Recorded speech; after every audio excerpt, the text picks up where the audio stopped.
নমস্কার বন্ধুরা, আমি এবার তোমাদেরকে শোনাচ্ছি যে নারদ মুনি এই ভক্তি সম্বন্ধে কি বললেন।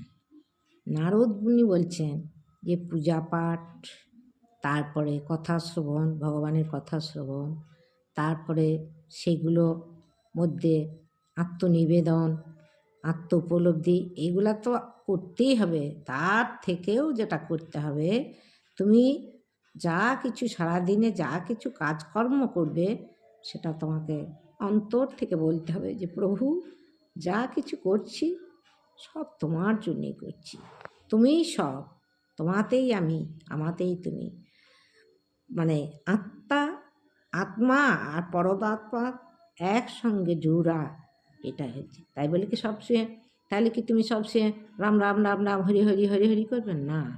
সংসারে যে যা কর্ম করো সেই কর্ম করবে, সেই কর্ম যখন করবে তার মধ্যেও তাকে কোনো কোনো পলকের মধ্যেও তুমি বিস্মরণ হবে না, তার থেকে বিচ্যুতি হবে না ভগবানের থেকে। সেটাই হচ্ছে আমার মত। এই যদি করতে পারো তাহলে তোমার ভগবানের সঙ্গে ইয়ে হবে। সব করো, কর্ম করো।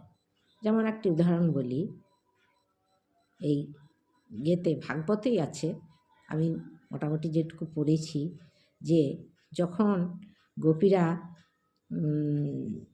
মানে বলছে যে প্রভু, তুমি যখন ওই বিকালের দিকে যখন ইয়ে থেকে ফেরো, মানে গোচরণ করে যখন ফেরো, তোমার গায়ে ধুলো লেগে থাকে, সেইটা দেখার জন্যে আমাদের মধ্যে কম্পিটিশন লেগে যায়, কে আগে দেখবে।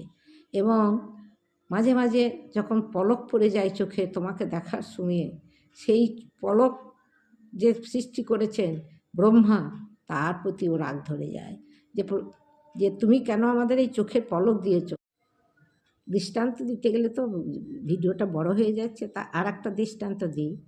আগেকার দিনে যখন মেয়েরা কুয়ো থেকে জল তুলে তখন মটকিতে করে, মাটির মটকিতে করে নিয়ে আসতো, একটা মটকি, তারপর আর একটা কলসি, তারপর আর একটা কলসি চাপিয়ে নিয়ে আসতো। কিন্তু তারা সখীদের সঙ্গে বা পাড়ার মেয়েদের সঙ্গে কথা বলতে বলতে, হাসতে মজা করতে করতে আসতো, কিন্তু তাদের মটকি কিন্তু পড়তো না। কেন পড়তো না?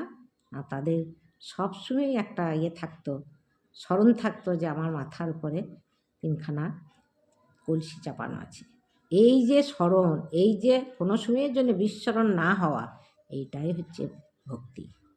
তার সঙ্গে কোনো সময়ের জন্য বিচ্ছেদ না হওয়া, এইটাই হচ্ছে ভক্তি। এখানেই শেষ করলাম।